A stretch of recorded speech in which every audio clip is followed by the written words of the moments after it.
Are you ready to start creating solutions in healthcare? Hi, I'm Dan Kendall, the founder of Health Podcast Network, and I want to let you know about a podcast I think you'll love. It's called Nurse Rosa's Insights, and it's hosted by Rosa Hart. Rosa interviews healthcare leaders and innovators to uncover the challenges they face in their specialties and the creative solutions they're bringing to the table. With her background as a neuro-ICU nurse, stroke nurse navigator, and award-winning podcaster, Rosa brings a unique perspective and passion for elevating care for both nurses and patients. Listen and follow Nurse Rosa's Insights on your favorite podcast app, and you can find all the links you need at healthpodcastnetwork.com/Rosa. That's healthpodcastnetwork.com/Rosa. Hi, I'm Dr. Raj Sundar, a family physician and a community organizer. You're listening to Healthcare for Humans, the show dedicated to educating you on how to care for culturally diverse communities so you can be a better healer. This is about everything that you wish you knew to really care for the person in front of you, not just a body system. Today, you're going to meet someone extraordinary, and I don't say that lightly. Rose Cano carries over 3 decades of wisdom at the intersection of both art and medicine. She is a Spanish medical interpreter, yes, and a cultural mediator for patients with diabetes. But she's also a playwright who's written 4 musicals, including the one about the very neighborhood where she serves Seattle's most vulnerable, Pioneer Square. I think of this phrase, the specific is the universal. So I know many people who are listening to this aren't familiar with the exact neighborhood or maybe not even from Seattle, Washington. But I do think it's helpful to zoom in to understand what it looks like to understand the history and meet real people doing real work. And for you, if you're not from here, the job is to extrapolate that and imagine for yourself what that could look like for your own community. This conversation took me places I didn't expect. There's going to be part 1 and then a part 2. These are really the fundamentals we've forgotten. How metaphors can unlock understanding, why a steering wheel might explain diabetes better than any clinical diagram, and what happens when you actually ask a patient what matters most to them. Here's what you'll specifically learn in part 1. First, you're going to discover why, quote-unquote, follow-up might be the most dangerous phrase in healthcare, at least sometimes for our patients, because those 2 words can mean 20 different things to 20 different people. Second, you'll understand the profound difference between treating Spanish-speaking communities as a monolith versus recognizing the indigenous speaker who learned Spanish. Third, you'll learn how Rose transforms abstract medical concepts into real-life decisions. When she talks to a day laborer about diabetic neuropathy, or talking to someone who works in housekeeping about their shoulder, how she makes diseases relevant to their daily life. We're going to spend a little more time on our story, but she reminds us that equity in arts and equity in healthcare really sneak around each other, that access to healthcare should be universal as access to storytelling. That when someone says, my foot hurts, they're not identifying as Latino or Latinx or Latine. They're asking for help navigating pain in a system that just speaks a different language. Without further delay, here's Rose Cano in part 1. Rose, thanks for joining me. For the last 25 years, I've been a Spanish medical interpreter and translator. And the last 8 or 9 years, I've been a cultural mediator, specifically working with type 2 diabetes. So working with Spanish-speaking patients that have type 2 diabetes. That's in a nutshell where I'm coming from. Oh, we're going to unpack this. What inspired you? I used to work for King County Public Health as a Spanish interpreter, and I would have my theater career on the side, my friendships, the people that I would interact with, and they were both equally important, but they were not necessarily intertwining. I began to be really interested in the healing power of the arts, especially the healing power of storytelling. And then I came upon the term narrative medicine, and I went on to do some workshops at Columbia University in narrative medicine. And the story goes both ways. It's between the provider and the patient. Both people are forever changed. The teller of the story is changed once they let that out. And the receptor of that story is also changed. That act is an act of healing. That's a broad way of describing what interested me, but it was that connection between why sharing the story, especially when it's around illness or wellness, so powerful and really leads to better healthcare. So as time went on, I began working for Harborview Medical Center around 2010. My interest in narrative medicine blossomed, and now I can't keep my two careers separate. The arts and healthcare are constantly intertwining. Access to healthcare is as important as access to the arts. It should be equal and available to everyone. Equity in the arts field, equity in healthcare, they're both happening at the same time. So it's natural that these paths of mine are constantly snaking in between each other. I'm trained in theater, first as a performer, but early on became a playwright, mostly writing stories about my family. I also do lyrics in English and in Spanish and translation. I've written 4 musicals. The first 2 were bilingual and the second 2 are in English. This last musical, which opened in Pioneer Square at the new Skid Row Theater, is about the different populations that converge in the 3 acres we know as Pioneer Square, Seattle's oldest neighborhood. The populations that converge over the last hundreds of years and thousands of years, going back to the Duwamish and Suquamish peoples. It's so interesting to me because today you see the richest and affluent people mingling spaces with the most destitute, the most mentally ill, speaking of our transient and homeless populations. The reason I am so interested in this and am immersed in Pioneer Square is because I started working at Pioneer Square Clinic around 2015. Pioneer Square Clinic, for those of you who don't know, is part of Harborview Medical Center, which is part of UW Medicine. This small neighborhood clinic that's been in the same place for about 40 years on 3rd Avenue South Extension in Washington very much serves the immediate community. And so I go there to see patients that are Spanish speaking with type 2 diabetes. A lot of them live in the nearby shelters or use the day centers or the feeding centers, Union Gospel Mission, Bread of Life. So I had the privilege and honor to be hearing all these stories. When you're interpreting, you get to tell the story twice. I was really interested in the different populations that converge in this area. These patients, some are very ill, some are less ill. You have the providers, the social workers, the medical directors, the nutritionist, the person at the front desk, all these people interacting.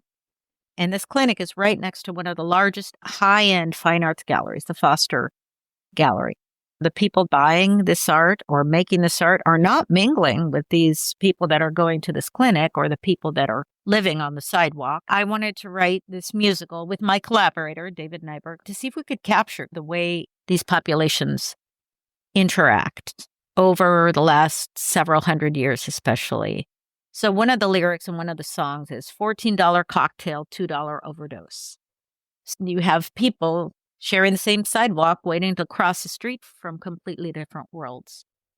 And also that neighborhood, Pioneer Square, was the launching point for the gold rush in the late 1890s.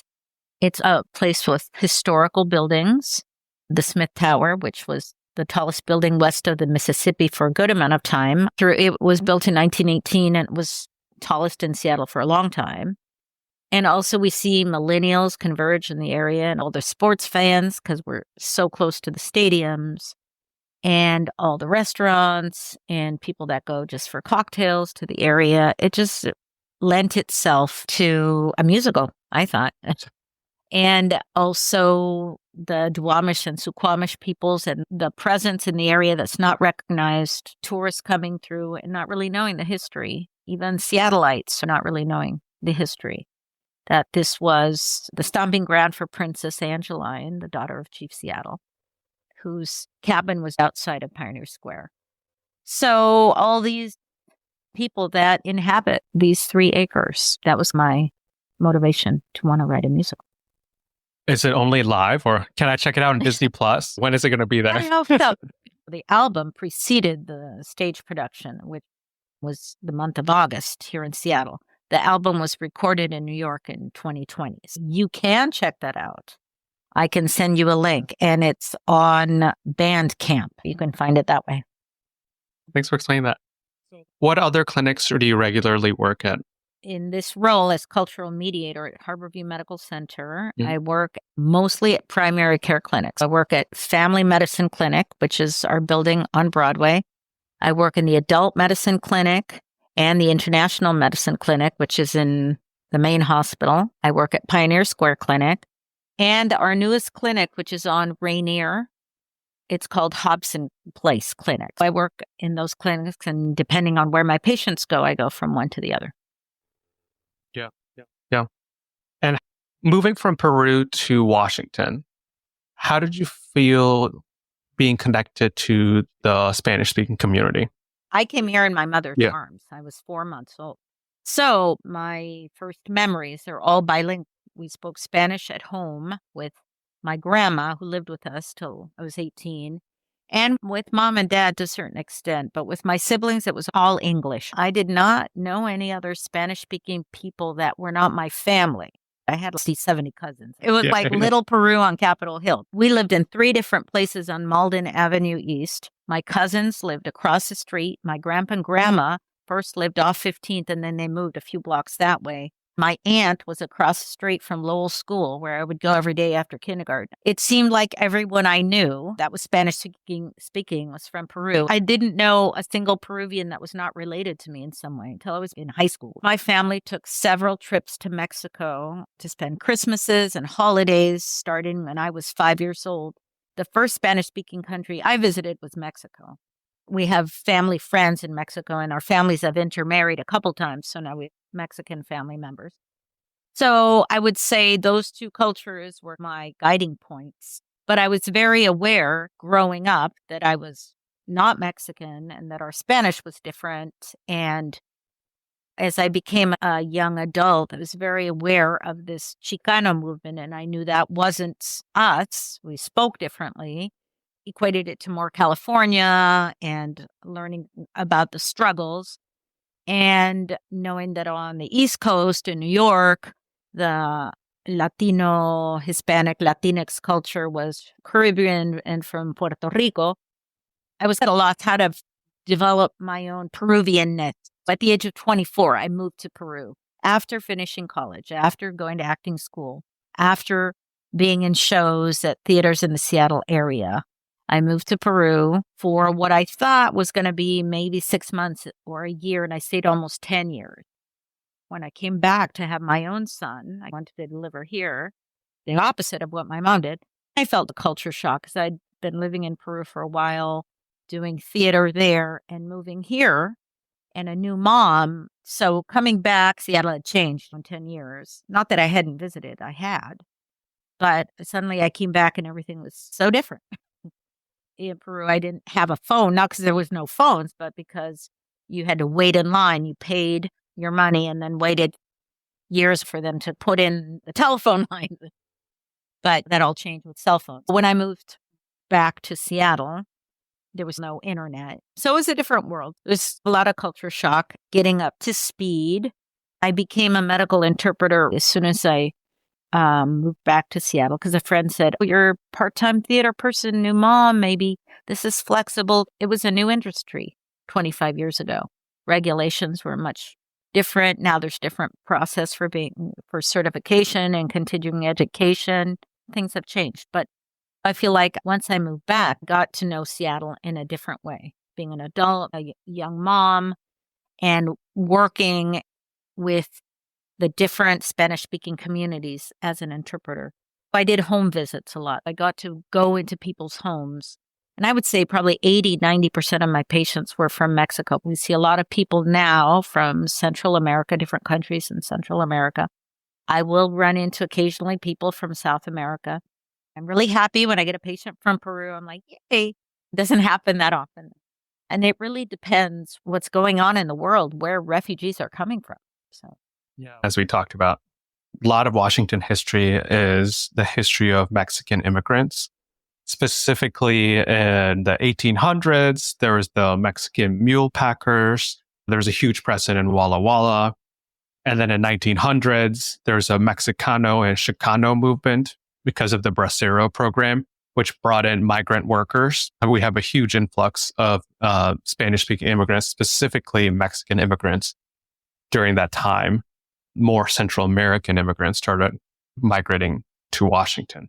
A lot of Washington history is Mexican immigrant history, but that's slowly changing. Part of what's maybe helpful to talk about here is just terms. What terms should we use for this very diverse community?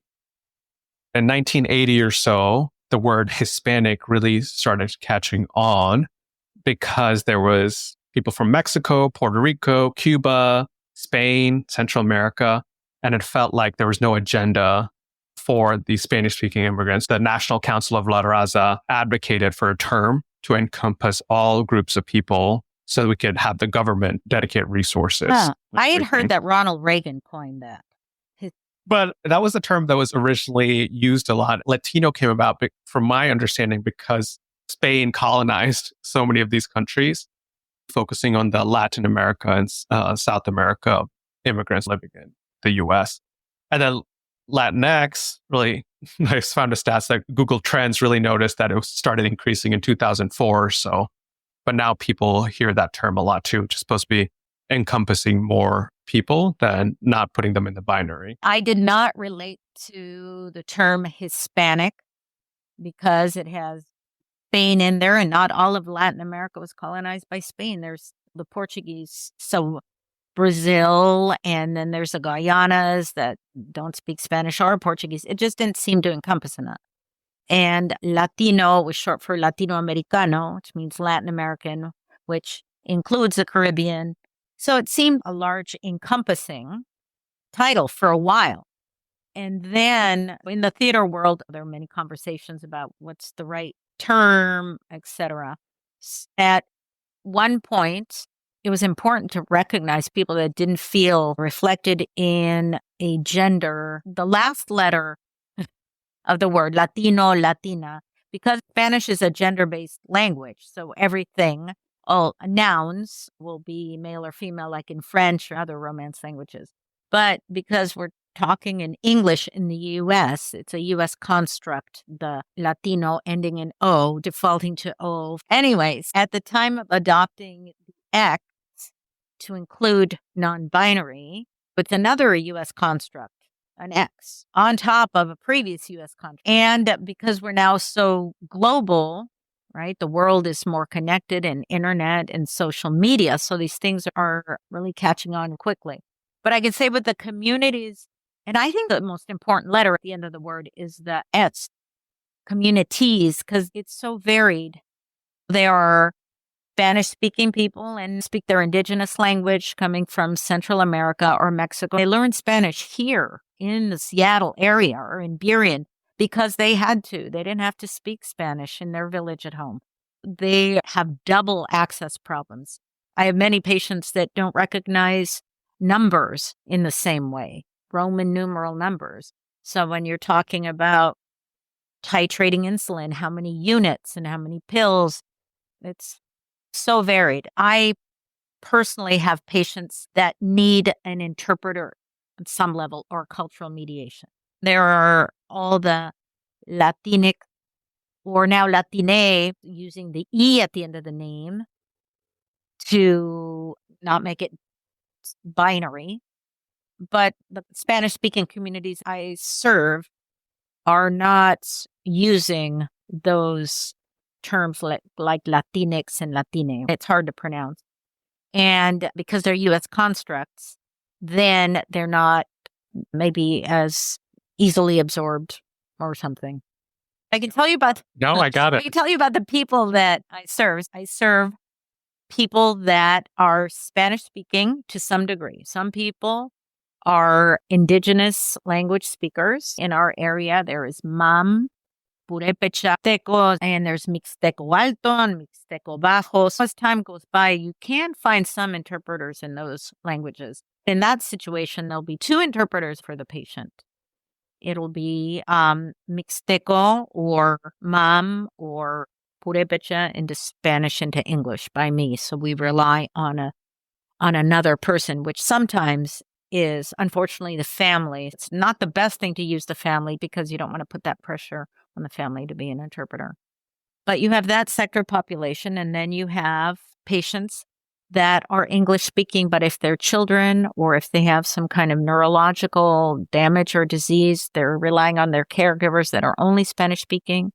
Sometimes I see patients that are Spanish speaking only, but all the children speak English. And so all the interactions are in two languages with the providers. Let's start there. You have so much knowledge. Learning as we go.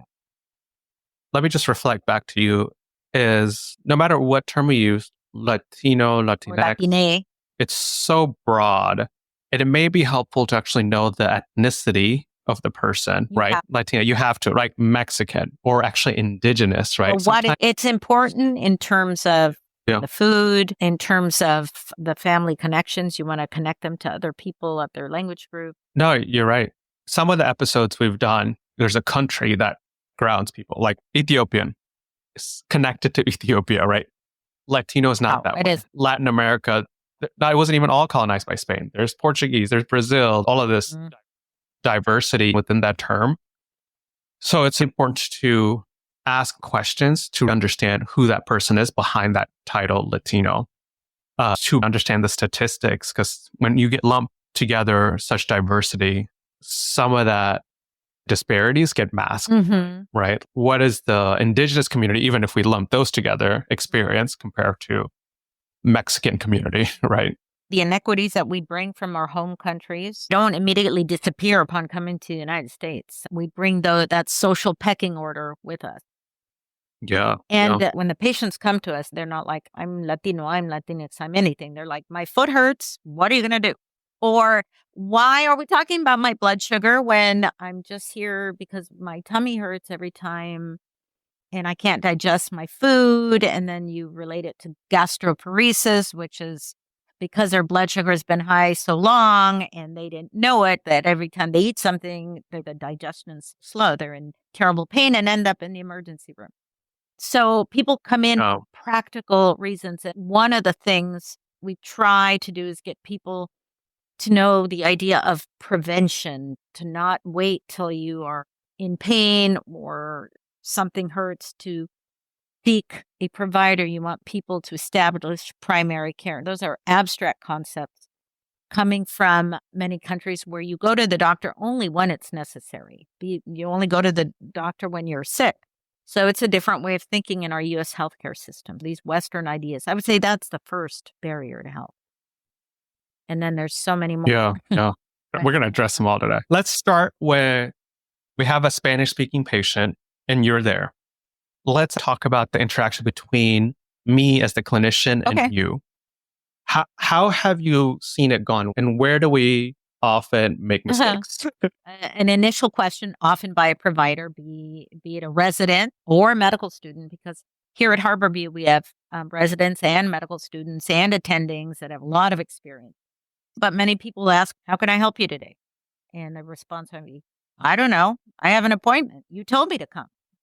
They hold up the paper. It says here that I had to come back today. So they might not know the idea of a follow-up. One is determining if it's for your agenda as a provider or the patient's agenda. That's when it goes well, being in sync with the interpreter, even if the patient doesn't know why they're there. If there is trust and good interpretation, you can elicit the patient's most important need.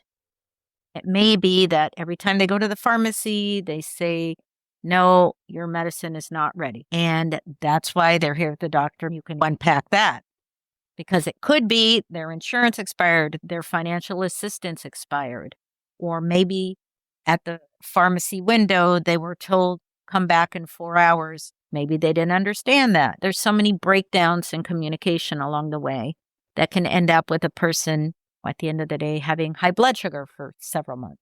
I know. I think it's important to highlight the breakdowns of communication in our healthcare system because I often see patients that come to me, somebody somewhere communicated in a way they didn't understand or in the language they needed. And it came back to me because they followed up. Maybe they didn't get a medicine. The pharmacy just said, you need to wait. They didn't know what that meant. We see that in the chart all the time. Non-compliant. So I think I want to unpack that a bit. This is something I developed, and there's two ways to look at it, with or without words. This is the steering wheel of self-management. In this case, about type 2 diabetes, but really in general, your health. If you think of the highway is your health, and that's going to be with you for your whole life. Good or bad, that's the highway. The steering wheel is a tool to keep your two hands on it. These hands aren't your doctors, they're not the nurses, they're not your daughters, they're not your husbands, they are yours. So we're trying to empower people to be the most important part of the medical team. But the beginning of managing your healthcare problem, in this case, diabetes, you might have to come in once a month. You might have to miss one of your two jobs or ask someone for a ride. Usually it's about missing work. You may have to miss some income. But if you're thinking over the long term, it may save you in the future from missing a lot of work if you're really sick. You may have to come back because we want to know, how did this new medication work? Or how did increasing your insulin by 10 units work for you? But if you don't come back, then it's really hard to know if it's working for you. I do think the idea of follow-up is important. Since COVID, we do a lot of things on the phone, things we never thought we would do on the phone. People will take a picture, write down all their blood sugars for a month, text it to me, and I'll put it in the medical chart. And I'll send it to the pharmacist or the provider and say they can't come in because they would get fired if they miss another day of work, but they could do a phone appointment on a lunch hour. These are the blood sugars. I've had many phone visits with pharmacists just looking at the numbers and talking to the person. Okay, that's genius. What I've realized is the power of a metaphor to communicate concepts that make it less abstract, right? This is an audio podcast. So the image you showed was a steering wheel with two hands on there. And then it had ejercicios, medicinas, Alimentación, which means exercise, alimentación. medicine, and food. Or diet. Yes. All three are the three spokes of the steering wheel. And what it says on the bottom, manejando el curso de su diabetes, driving the course of your diabetes. Because in Spanish, manejar also means to manage. Same word as to drive, like a vehicle. And many of our patients came as immigrants on a very long highway. So it's something they can relate to. This is the storyteller in you. It's coming out in everything. Okay. And so I told this highway is going to be past the Mexican border, all the way through Central America and South America, the Pan American Highway. This highway is the rest of your life. And it's not a straight line. There's curves and pitfalls and stop signs. And you may run off the road. If you're not checking your blood sugar, you end up in the hospital. But the idea is to get back on your highway. And that we want to empower you to be the manager of it. Because if they just come in and we say, you're not doing your medicine, why aren't you picking it up? Then people might not feel like there's anything they can do about it. So the metaphor is a way of empowering. I think you instill a sense of empowerment with this metaphor, hope about this future and a highway, long road ahead, but it's manageable. You talk about the practical aspect of follow-up, nested in systemic things that often affect people's lives. They'll get fired if they miss work. They're going to lose income and have to make that decision every day. Is this appointment worth it for me to not make money, or worst case scenarios, get fired? That's a hard decision to make. But with this metaphor, you're also putting in perspective, taking care of your health now will help you in the long run, and reminding people of that. It's something that can be translated. I think sometimes that's what gets missed. Clinicians trying to communicate something, there's an interpreter. And if you just say follow-up is important, right? How is that going to really get translated to the patient? And sometimes I'll stop the provider and say, can you explain what is follow-up? Does that mean you call them? Or does that mean they call you? Does that mean they'll get a letter and then they have to call someone? What does that mean? Sometimes follow up on a very important MRI. And since the person ran out of minutes and they couldn't answer their phone, months go by and they never got that MRI. So that is the role of the cultural mediator, to help navigate those kind of breaks in the road. And I found it really helpful to be very specific, right? When you say follow up, it can mean so many things. It means something different if I say, after a visit, go to the front desk and make an appointment with me in 4 weeks. So it's a lot clearer about the steps in the process. And I think we undervalue the importance of explaining all the steps to get to this outcome we want. Follow up with me or see me in a few months. What does that mean? Like I just walk in, see Right. you? Or And- if you have any problems, just call the clinic. All the phones at Harborview get centralized to a contact center. So there'll be a phone. Here too, all these big organizations. It will take you, even in English, to be able to navigate a phone tree, to get to a person, to request a Spanish interpreter. And then maybe if it's for the pharmacy, they'll say, oh, you've got to call the pharmacy directly and do the whole thing all over again. That's really hard. Thinking just for our providers when you say, oh, just call back if you have any problems, or you're welcome to see me anytime. Everyone's got a schedule and a template. The template maybe was not in when they walked past the front desk. We'll put you on a callback list or call us back in 2 months. Then the person is lost to follow up. And the next thing, their A1C is at 11%. And they have really high blood sugar and the consequences that come from that. I know until these systems are more helpful for people who are Spanish speaking. Like for me, what I've had success with is that after I see them, they don't leave the visit until an appointment's made for them. So they don't have to navigate all this. Whatever barriers they face, they're going to see me and they're going to tell me, and they know I'll call them at this point. Having that kind of process is really important for people who face so many barriers until they're labeled non-adherent, non-compliant, right? I think people dismiss a lot of patients like that, especially Spanish-speaking patients, because of the jobs they're in. Okay. So follow-up, that's an important concept to explain. The next, you mentioned prevention. How do you talk about prevention community? I would go alongside with chronic disease as opposed to something acute or infectious. There's something that you need to get in right away. I think a lot of people from a non-Western point of view are used to responding when there's an acute situation. So I think concept of chronic goes along with prevention. During COVID, stopped coming in even to pick up their medications. There was so much fear. And then all their financial assistance got out of sync too. So there were many barriers to coming back in. The idea of prevention is having a medical home, having a place that you trust with a provider.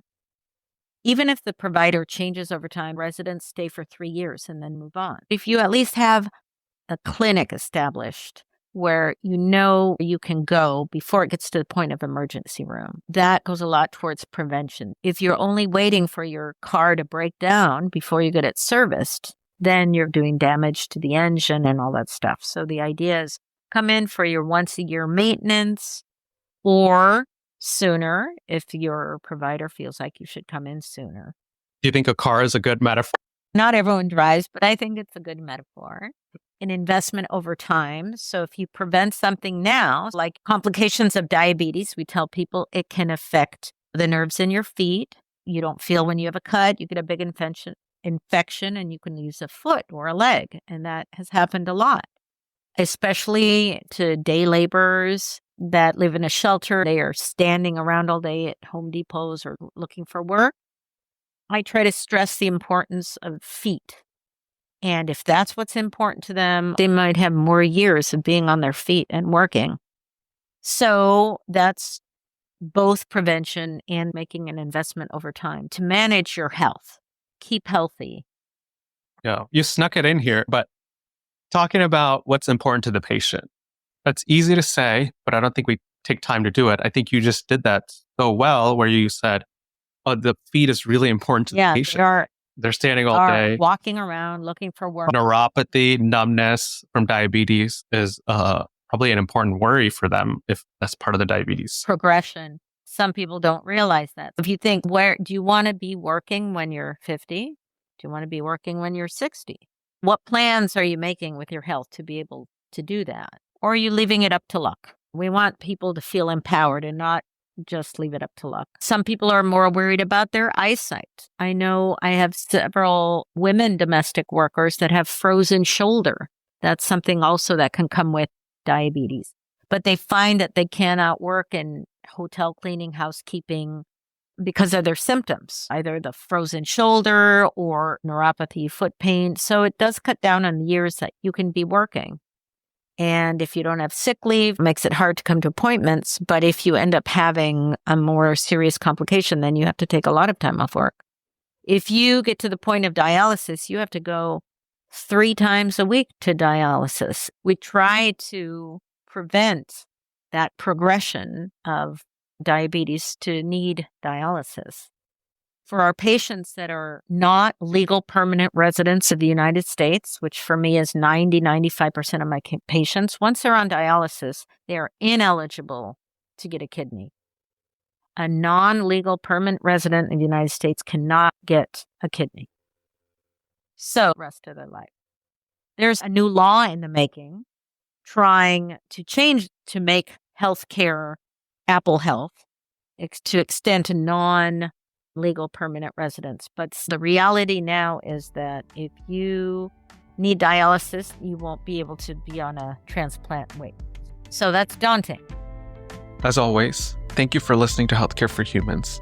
If you've found any value in this podcast, I have 2 quick requests.